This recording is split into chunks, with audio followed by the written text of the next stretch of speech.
just going to give you a little bit of information now as to why Blue Pegasus make 3 different grades of horseshoe. It's a very frequently asked question when people are ordering horseshoes for the first time as to which grade of shoe they should choose. So I'll just tell you a few things about each shoe that might help in your decision making process when you're ordering a shoe. So the 3 grades they come in are the Medic Blue, the Joint Saver and the Transition. Now the Medic Blue is the softest of the shoes. As you can see, it's an incredibly flexible shoe. Now I'm just doing this in my fingers. Remember that a horse is 400 to 500 kilos, and every time that horse lands, it's putting about 1.5 tons worth of pressure onto the ground. So these shoes, although being incredibly flexible and absorbing an awful amount of concussion, are not necessarily the choice for every horse. And the reason for that is that each horse has a slightly different conformation. Now conformation will dictate your horse's action, okay? So if you've got a horse that's a little bit turned out at the knee or over at the knee, or it has some kind of conformational trait that makes that hoof twist upon landing or takeoff, then you may find some issues with the Blue Pegasus Medic Blue shoe. Now the reason for that is because the shoe is so flexible, you will then only be relying on the strength of the nails to hold the shoe in place. Now I'll demonstrate that by the use of, say, a paddling horse. So as a paddling horse lands and takes off, it tends to push on one corner of the shoe as it pushes away like that and completes its paddling action. Comes back around and lands, pushes on the outside of the shoe and then twists away to complete its paddling action. So that doesn't necessarily always work with a blue shoe. Because the shoe is so flexible and the constant pressure of it being pushed from the paddling action of the horse, it can make the horseshoe tend to wander around the hoof like so. Now there's plenty of different conformational traits that mean a horse doesn't actually travel straight. Now it's perfectly normal for some horses to travel a little bit skew-if, and as long as your trim's right and as best as you can do and balanced, then you just have to deal with what you have with the horse. Particularly in hind ends, it's very common for a hind end of a horse to twist as in the canter. It's a 3-beat gait. The last hoof that's pushing off generally tends to twist a little bit like this, and for that reason the blue shoe is not necessarily the choice for that horse. Now being the softest shoe, it's also very good for therapeutic reasons. If you have a horse that's convalescing from illness or an ailment of some description, or mechanical founder or laminitis or something like that, then this shoe is a very good option for that. Being so soft, it allows the hoof a little bit of protection and support, but still flexes on all planes for the horse to remain comfortable. It's also a very good riding option for a lot of horses, just not every horse. Okay, so just bear in mind that if you try a blue shoe and your horse twists a little bit in the action and the shoe moves around a little bit, it's purely because this shoe's a little bit soft for that horse. So in which case you'd want to move up to the Joint Saver shoe. Now the Joint Saver shoe is the middle of the road shoe, the middle hardness if you like. It's still an incredibly flexible shoe. It's just made of a little firmer material, or more firmer material than the blue shoe. So these then have a little bit more holding power in the nails. So if you have a horse that has a slight paddle, like so, then these shoes will probably hold on to it a little bit better. Now they still absorb concussion, just like the blue shoes do, just like the grey shoes do. All the shoes absorb concussion, all the shoes are flexible. They just come in 3 different grades to suit different types of horses.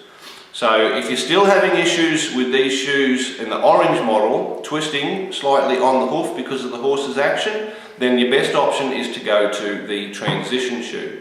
Now the Transition shoe is named the Transition because it is the best option to take a horse out of steel shoes into polyurethane shoes. And the reason for that is, while a horse is in a steel shoe, the hoof can flex to a certain degree on the horizontal plane like so at the heels, but it doesn't have any shear in the vertical plane like so.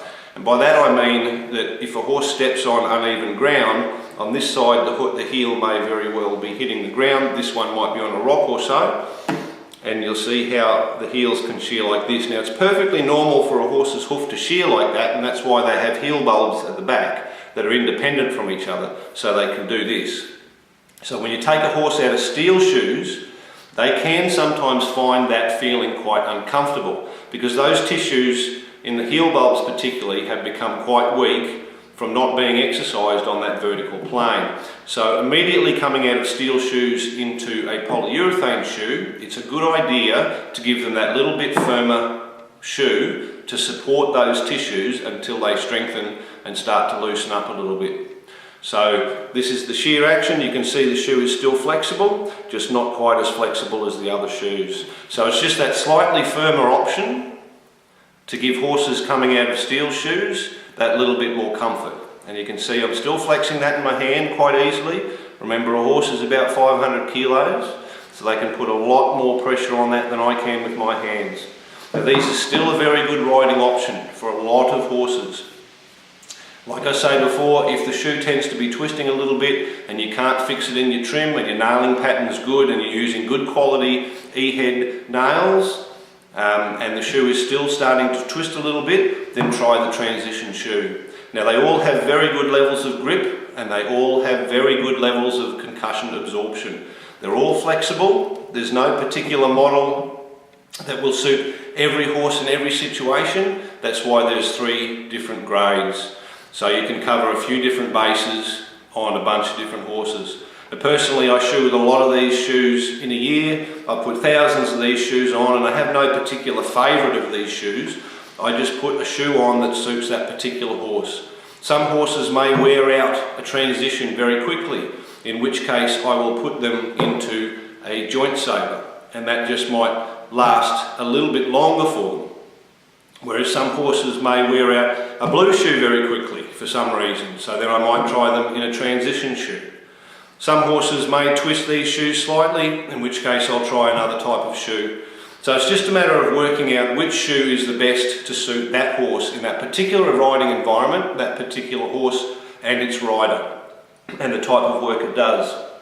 So don't be put off by the 3 different grades. When you're first trying the Blue Pegasus shoes, it really doesn't matter which shoe you try.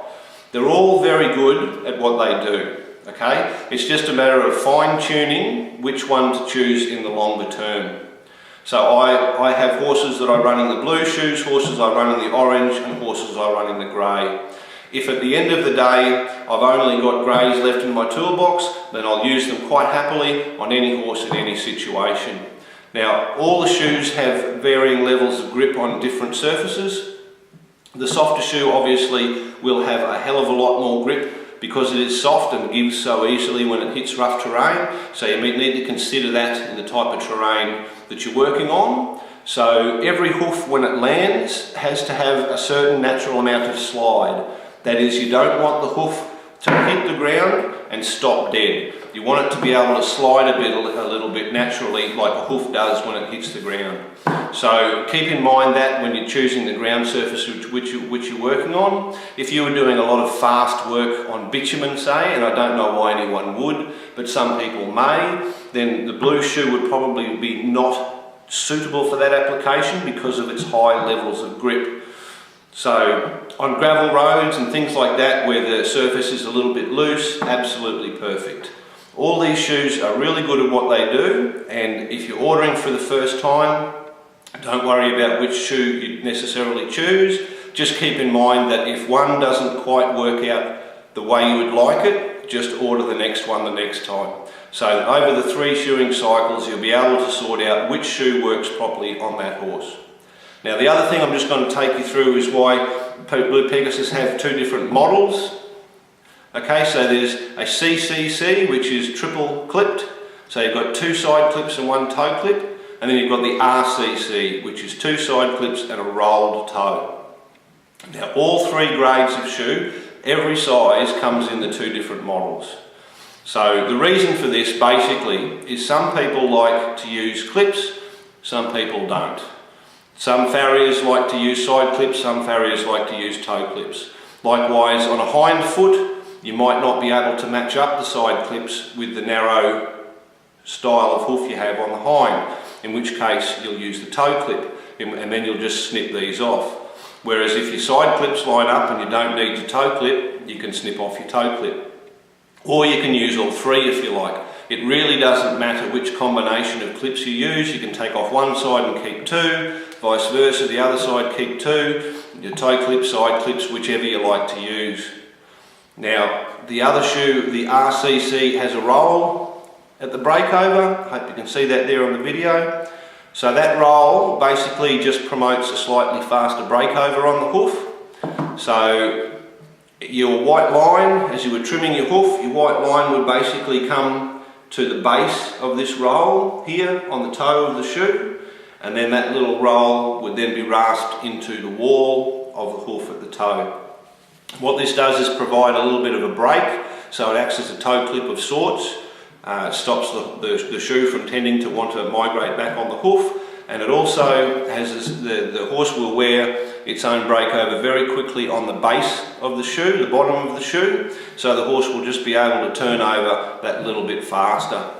Again, it doesn't really matter which shoe you choose when you're buying for the first time. They both do basically the same job, and certainly from my perspective when I'm shoeing horses, I'm not particularly worried which shoe I take out of the box.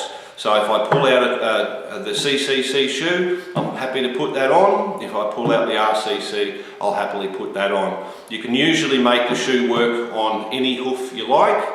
Ideally, I guess the toe clip is more suitable for hind feet because generally the shapes of hind feet are a little bit narrower.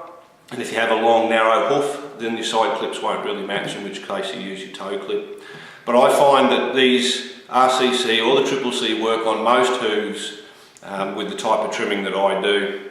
So there again, when you're choosing a model from the website for the first time, don't get stressed about whether you want the 3 clips or the 2 clips in the rolled toe. Either or will work. You just need to work out which is going to suit you longer term. And your farrier or your owner trimmer, if you're doing it yourself, you'll be able to decide which one you want to use and the reasons why you want to use it. So just keep in mind that this one just promotes a slightly faster breakover on some horses, and particularly good if you want to keep toes particularly short. Okay, so I hope that helps you in your decision when it comes time to order shoes off the website. So just keep in mind that all the shoes are very flexible and they all absorb concussion. One shoe is not better than the other, they're just better than the other for specific horses in specific environments. And the best way to work that out is to try them and see how you go with them. And we hope you have great success with the shoes.